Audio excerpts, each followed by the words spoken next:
Welcome back to Brain Boogerz, where we talk mental health, personal growth, and the paths less traveled with snacks. I'm MJ, and today we're talking about Beltane, the fire festival, midway between the spring equinox and the summer solstice. It's the season of aliveness, desire, movement, connection, and the annual reminder that coming back to life doesn't mean make one impulsive decision and call it healing.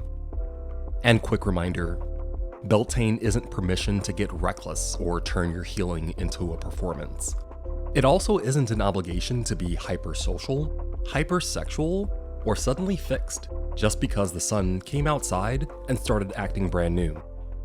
Beltane is about life force, yes, but life force needs direction. Fire can warm a home, cook a meal, light a path, or burn the whole structure down.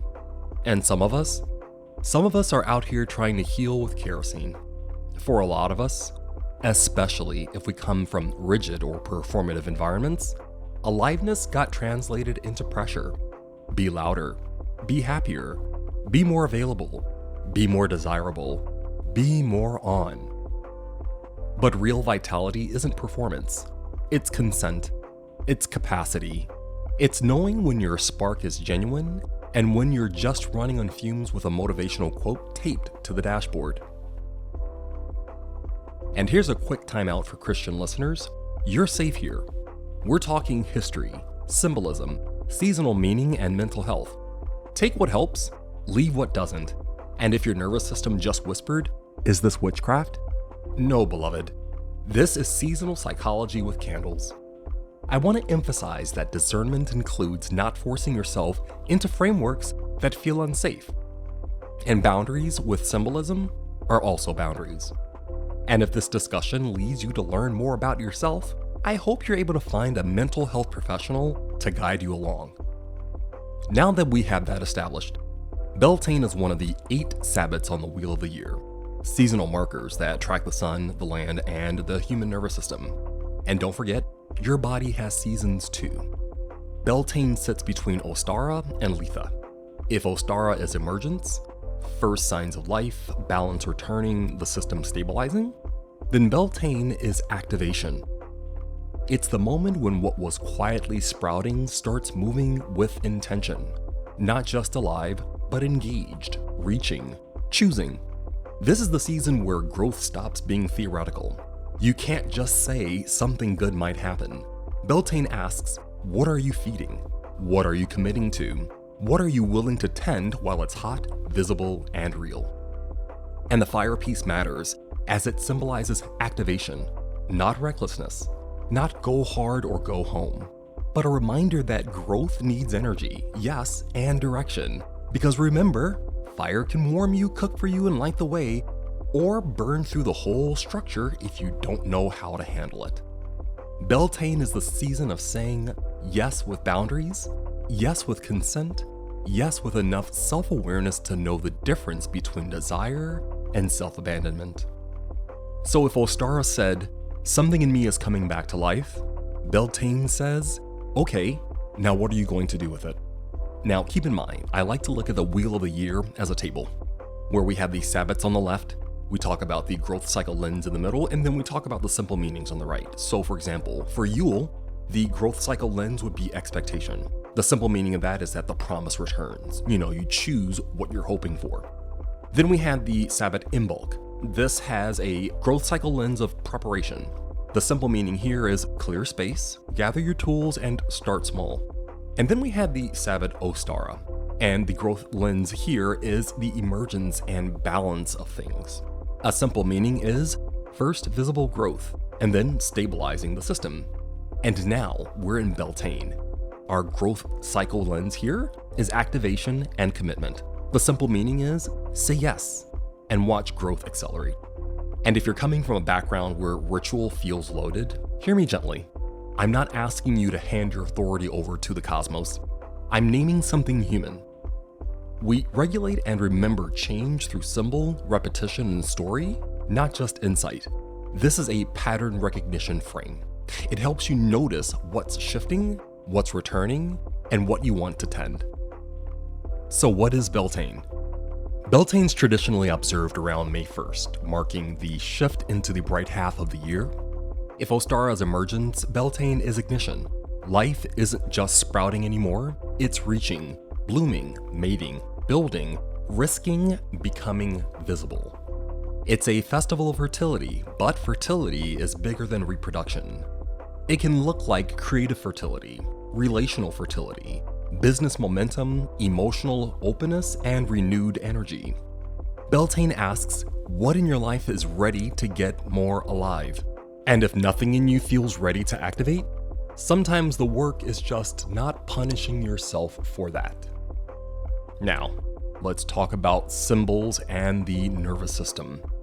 Fire is one of Beltane's central symbols. Historically, communal fires marked protection, purification, transition, and celebration. Psychologically, fire maps perfectly onto activation. Too little fire and life feels numb. You're moving through your days like a screensaver. Too much fire, and everything feels inflamed. You're replying to texts like you're in a courtroom drama. Enough fire, and you can move. You can cook, you can see, you can choose. That's the Beltane reframe. Not endless intensity, but regulated aliveness. Not, I'm going to change my whole life by Tuesday. More like, I'm going to do one brave thing and still get 8 hours of sleep. So, what would it look like to get more life in safely? Around the world, Beltane sits in a broader human pattern, marking the shift into warmth, fertility, visibility, labor, and communal life. Not every spring or early summer festival maps to the exact midpoint between the spring equinox and summer solstice the way Beltane does, but some are close neighbors. Here are a few examples. There's Walpurgis Night, which is celebrated in parts of northern and central Europe around April 30th and May 1st. This involves bonfires, seasonal transition, and protection themes, and it's one of the closest calendar neighbors. Then there's May Day or Callan Mai. This is celebrated in the Celtic and broader European traditions. This involves flowers and greenery, fire, courtship, livestock protection, and communal celebration. There's Floralia in ancient Rome, honoring Flora with flowers, blossoming, sensuality, and public festivity. There's the Beltane-related pastoral rites in older Gallic practice, with moving cattle between or near protective fires for blessing. This is closer to Beltane's agricultural and protective logic. There's the Whitsun Pentecost folk customs in some European regions that focuses on greenery, renewal, communal feasting. This has similar late spring energy, but a different theology. And then there are various mid-spring, early summer agrarian festivals worldwide, involving planting, fertility, rain, pollination, and first bloom. Not Beltane equivalents, but the same human instinct to ritualize seasonal change. So yes, Beltane has cousins in timing and symbolism, and it also belongs to a wider family of late spring rites, honoring fertility, protection, beauty, labor, and communal life. People often flatten Beltane into fertility, sex, flowers, or playful pagan spring vibes, and that misses deeper layers like one, protection, not just pleasure. Modern retellings often emphasize sensuality and underplay the protective side. Historically, fire wasn't just festive, it was apotropaic, used to bless, guard, purify, and protect people, land, and livestock. So Beltane isn't only passion, attraction, and abundance, it's safeguarding what's growing, protecting vitality from harm, and tending life while it's still vulnerable. 2. Threshold energy. Beltane is a liminal festival, a crossing from one state to another, one season to another, one level of visibility to another. So it's not just celebration, it's also transition, uncertainty, heightened sensitivity, and crossing with intention. That threshold quality is important psychologically. A threshold can feel exciting, but it can also feel destabilizing. 3. Responsibility for what you've called in. People love the manifestation side of Beltane, but they skip the accountability part. Beltane says growth is here, energy is rising, desire is waking up. Cool. Now what are you going to do with that? An overlooked theme here is commitment. Tending what you started, choosing where your energy goes, and not confusing activation with direction. 4. Embodiment. Beltane is deeply embodied. It's about being in a body that wants, senses, moves, responds, and participates in the world. That matters for mental health because many people live disassociated from desire, sensation, pleasure, anger, or intuition. Beltane can be framed as a season of coming back into the body safely. 5. Mutuality and interdependence. Modern culture can turn Beltane into personal empowerment content. Historically, these rights were communal. Land, animals, kinship, labor, food, weather, shared survival. So Beltane also represents relational life, community blessing, interdependence, and the truth that flourishing is rarely solo. 6. Fertility beyond reproduction. Fertility can mean ideas taking shape, relationships deepening, courage becoming action, creative risk, and spiritual ripening. That broader fertility lens is especially useful for listeners who don't want children, can't have children, or don't resonate with reproductive symbolism. And 7. Consent and discernment. Because Beltane's associated with desire and openness, it can get misread as say yes to everything, or be more available, visible, or desirable. A healthier frame is discernment, but a healthier Beltane frame is what's a real yes and what's a trauma yes? What's attraction versus compulsion? What's aliveness versus overextension? That makes Beltane not just a festival of desire, but a festival of discerned desire.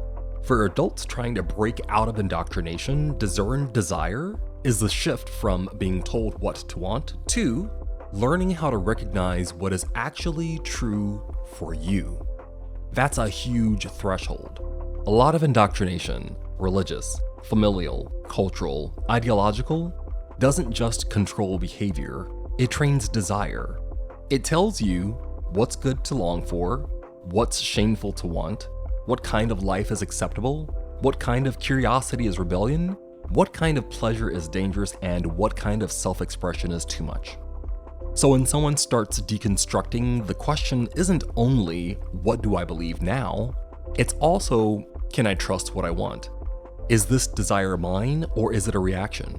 What does a real yes feel like in my body?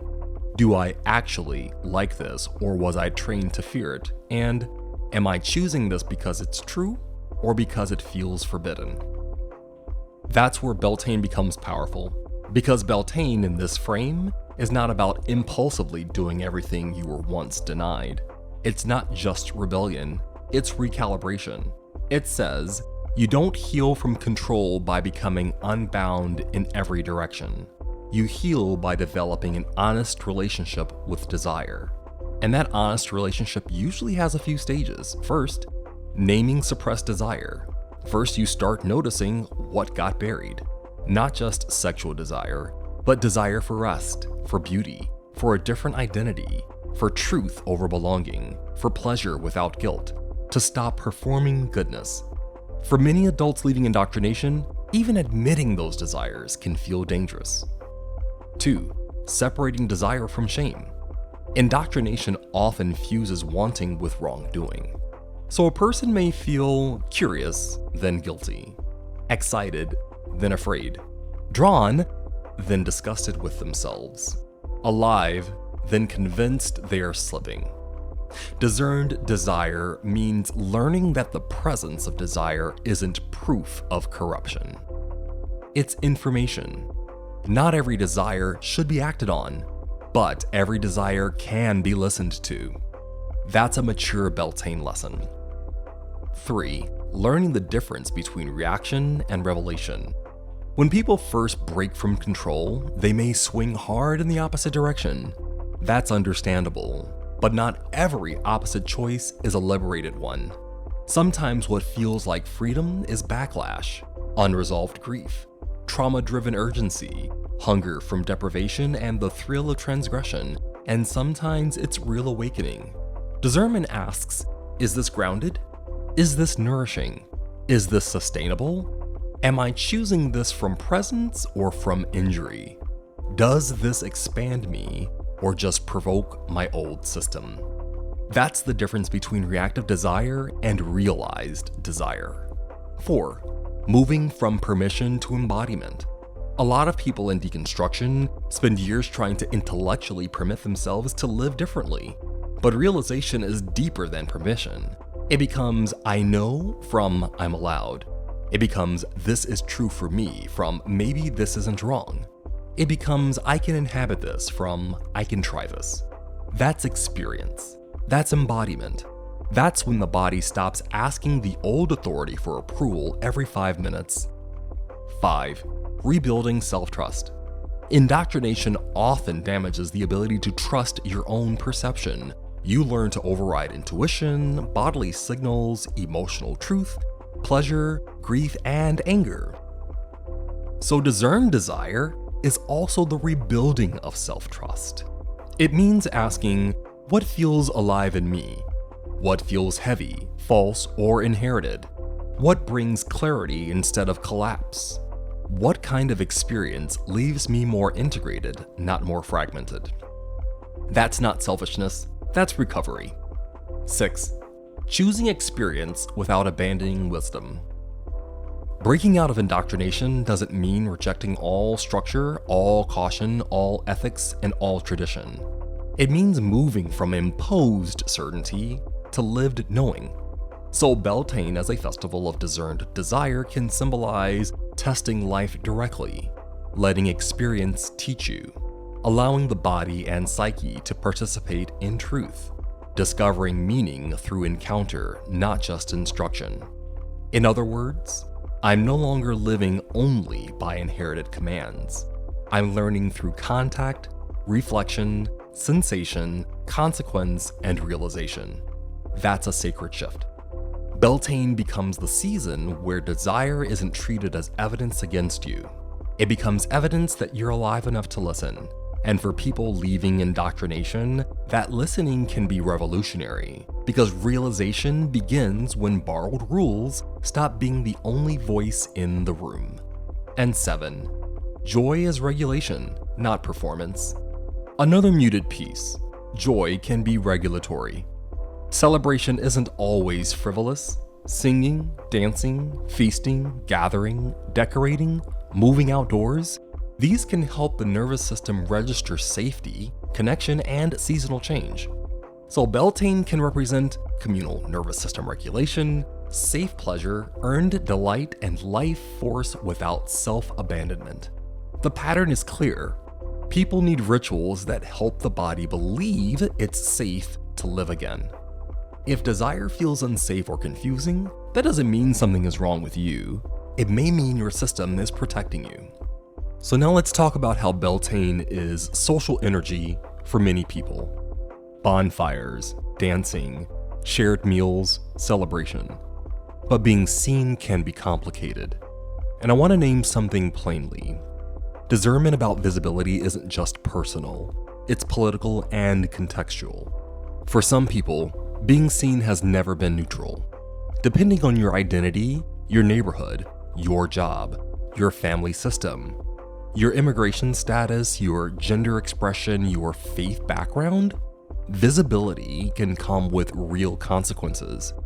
Not theoretical ones, real ones. So when I ask, where is it safe for me to be witnessed accurately? I'm not pushing you toward public exposure. I'm honoring reality. Sometimes, safe to be seen by a very small group means one trusted friend, one therapist, one group chat. Sometimes safe to be seen in private means a journal, a voice memo, a walk where you tell the truth to the trees. Sometimes safe to be seen with subcultural support means a room where people share your language, your story, your codes, your humor, and your survival. And sometimes the bravest visibility isn't post it. It's admit it to yourself first. Beltane doesn't demand maximum exposure. It invites accurate witnessing in the places where your nervous system can stay regulated and your life can stay protected. Some of us learned that visibility meant scrutiny, that standing out invited punishment, envy, or control. So even when life improves, we may still hide. So a gentler question than how do I become more visible is still this: where is it safe for me to be seen without being harmed or handled? That might be with one trusted friend, through one honest post, with one creative project, or in a room where you don't have to shrink. And I want to pause here for the anti-productivity listener, the one who hears me say, "What are you feeding? What are you committing to?" And your nervous system goes, "Is this just hustle culture in a flower crown?" No, you're not wrong to be cautious. A lot of us have been trained to translate every season into a performance review, and I'm not doing that to you. Sometimes, the most honest Beltane move is not build more. Instead, it's protect what's already alive. It's stay present. It's let your body be enough without turning your life into a project. When I say commitment, I don't mean productivity in prettier language. I mean direction. The kind that keeps your life force from getting spent on things that don't love you back. Commitment can look protective, like I'm committing to rest, to medication compliance, to therapy, to sleep, to saying no. It could be relational, as in I'm committing to one friend, one honest conversation, one boundary that makes love possible. It could be subtractive. I'm committing to not growing certain things, not feeding the chaos, not feeding the people-pleasing, not feeding the version of me that performs wellness. Sometimes Beltane isn't more. Sometimes Beltane is this is enough. This is real. This is alive, and I'm going to stop setting it on fire to prove it. So yes, being alive can be enough. And if you want to do anything at all, let it be this. Tend to what's true, and don't confuse urgency with aliveness. Okay, now let's talk about the fun symbols and practices that make the seasonal markers more exciting. And since Beltane is a late spring, early summer threshold festival, its symbols tend to cluster around a few core themes, such as life force increasing, fertility and flourishing, protection of what is growing, sensory aliveness, connection between people, land animals, and season, and crossing from potential into active expression. So those symbols aren't random decorations, they're shorthand for what the season is doing. Here's how each one works a little more deeply. Fire. We've talked about fire as probably the most central Beltane symbol. In older Gallic contexts, fire wasn't just cozy or romantic. It had a practical and sacred role. People and cattle were associated with passing near or between fires for protection and blessings as the community moved into a more exposed, active season. So symbolically, fire becomes transformation because it changes whatever it touches. Passion because it evokes heat, drive, and animation. Purification because it burns away or consecrates. And courage because fire is active, risky, visible, and impossible to fake. Psychologically, it also maps onto activation, with winter equaling contraction, spring equaling emergence, and then Beltane equals that ignition. Next, we have flowers, because Beltane is a blooming season. Flowers symbolize beauty, because this is the season of visible flourishing. Impermanence, because blooms are gorgeous and temporary. Attraction, because flowers are literally part of reproductive display in the natural world. And readiness, because blooming means a plant has moved from hidden growth into visible expression. That last part matters a lot. A flower is not the seed and not the fruit.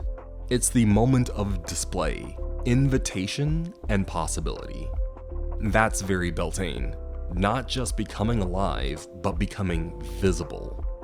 Something you may see are ribbons and braiding associated with maypoles, weaving, dancing in patterns, intertwining energies, and courtship and community symbolism.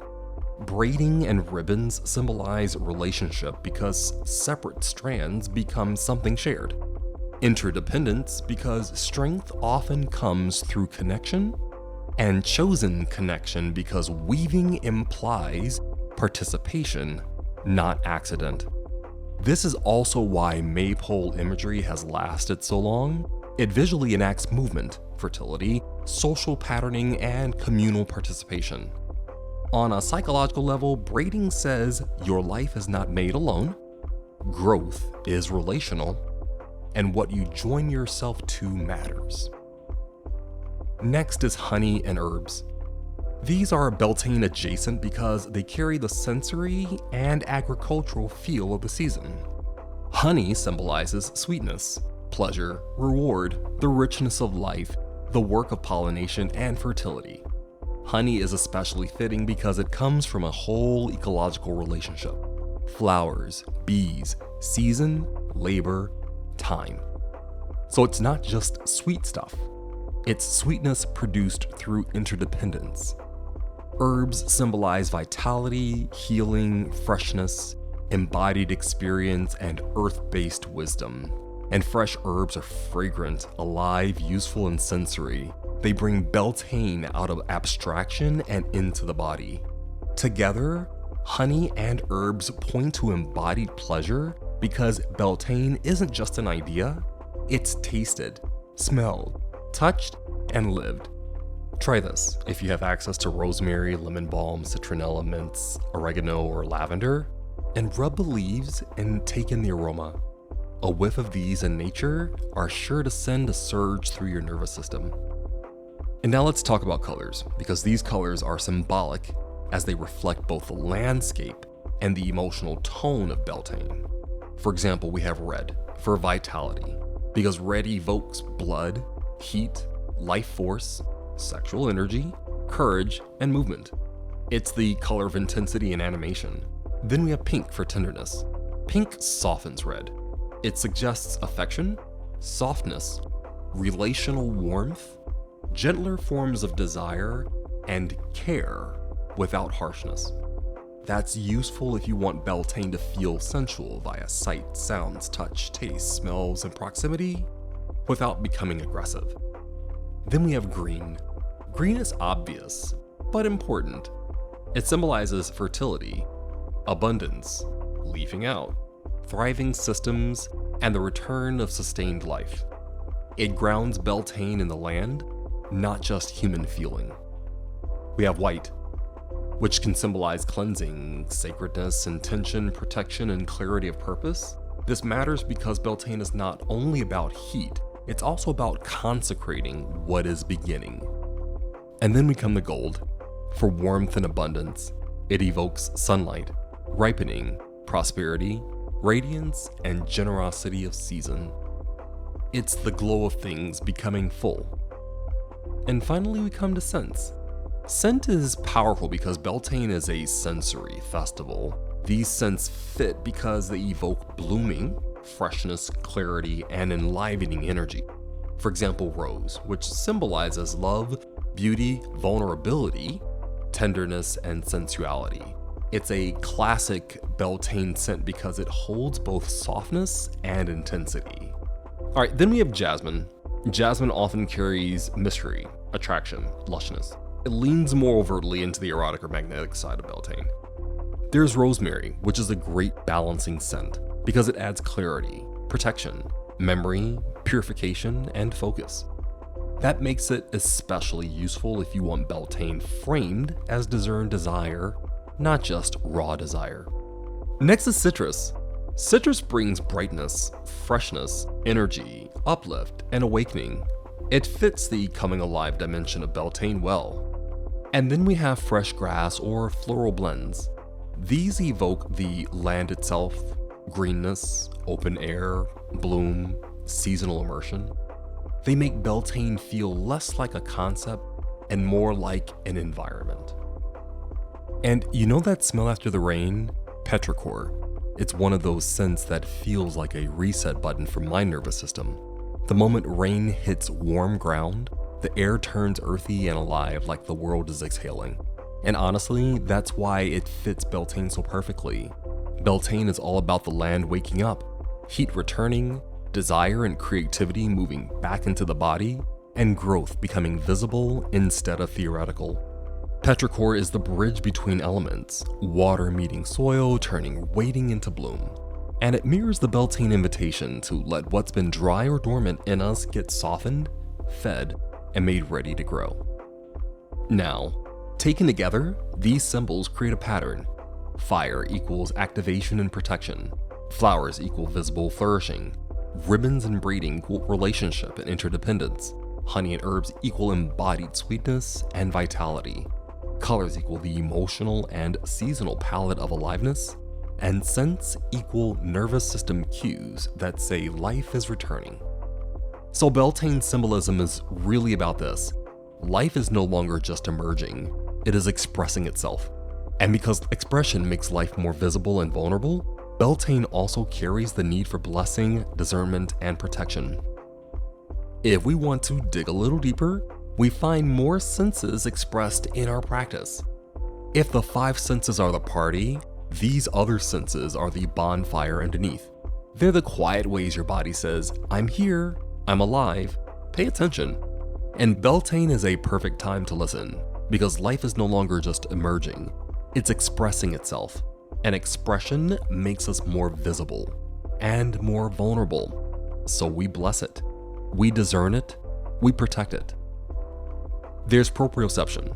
This is your body position sense, knowing where you are in space without looking. Through Beltane, we see that this sense aids us with embodiment and confidence, to be able to say, I take up space on purpose.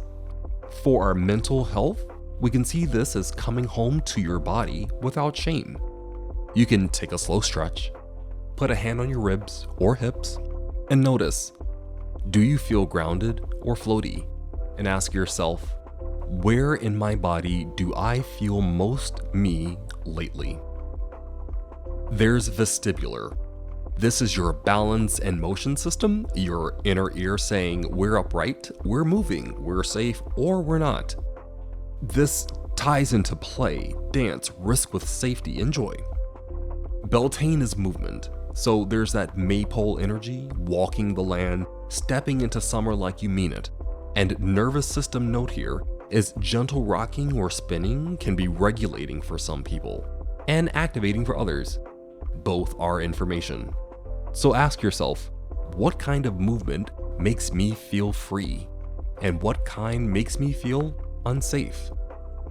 There's interoception. This is your inside body sense, hunger, fullness, thirst, heartbeat, breath, fatigue, desire. The Beltane connection here is about appetite and intuition and boundaries. Beltane is a great time to practice listening without judgment, because your body is not being dramatic.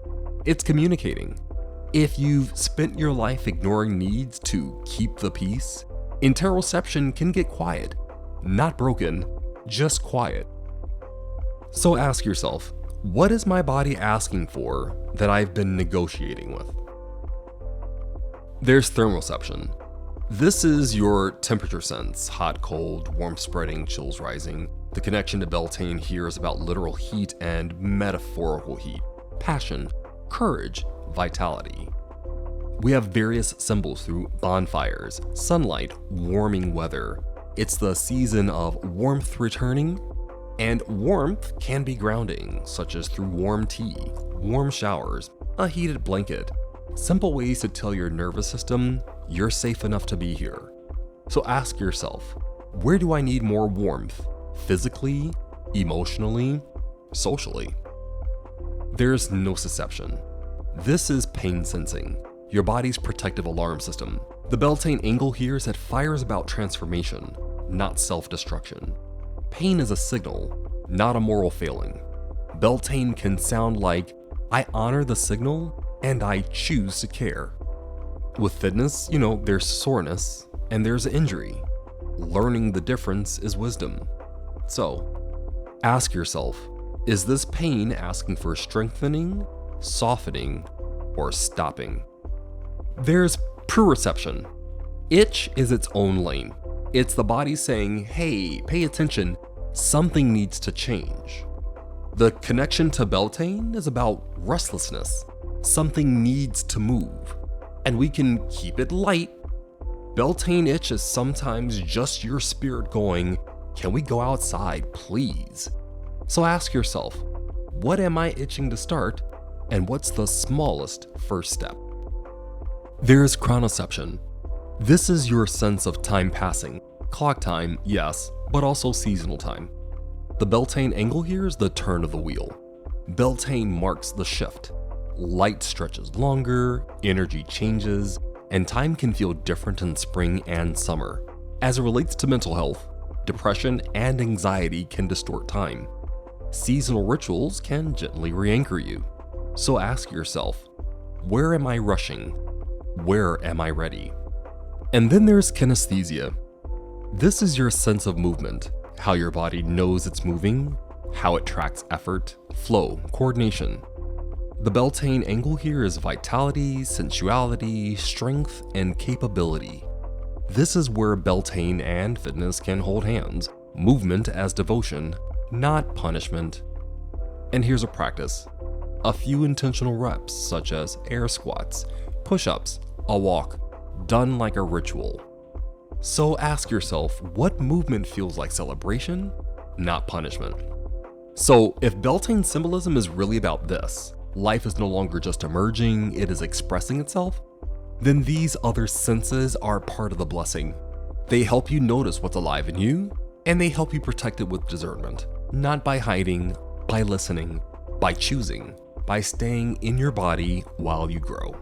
So, let me leave you with some simple exercises and practices to recognize your own changing season, moving into activation.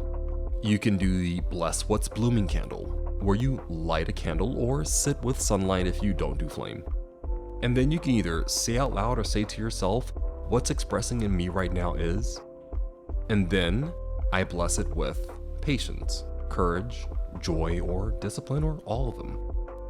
And then close out with, and I protect it with boundaries, rest, community, prayer, or whatever you want to place there. You can try a smoke steam cleanse, plus a boundary seal. You can use a simmer pot steam, a warm shower, or incense smoke in a well-ventilated area. And as you cleanse, name what you're releasing, be it shame, hiding, overexposure, people-pleasing. And then seal it with something simple. Lotion or oil on your wrists or heart area and say, soft heart, strong boundary. You can do the maypole micro version. There's no pole needed. You can pick 3 strands, one being, what am I growing? One being, what am I learning? And the other being, what am I protecting?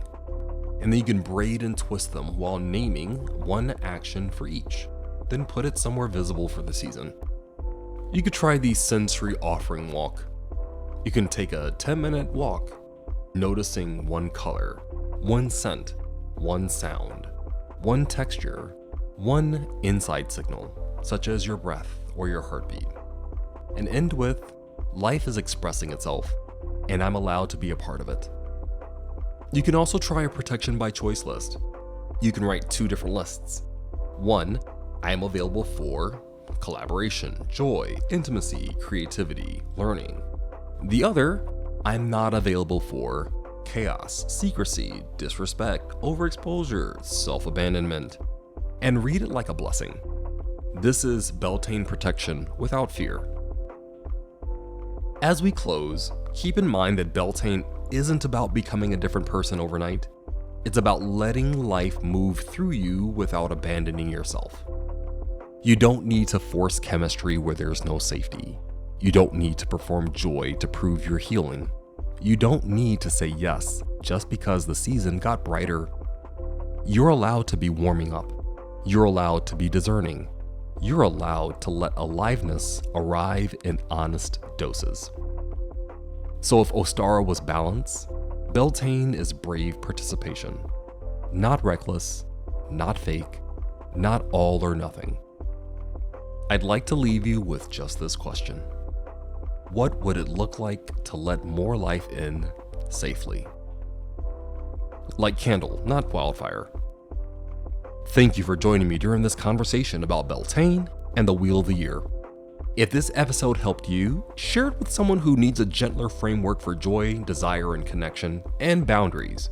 Also, I appreciate your support by liking and subscribing, so please make sure to tap those buttons and be a part of this community. And if you're in your warm-up season right now, I'm proud of you. That counts too. Until the summer solstice, keep growing, keep reflecting, and remember, every season has something to teach us, even the ones that feel like emotional pollen. And join me next time where we'll pick and dig in on Brain Boogerz.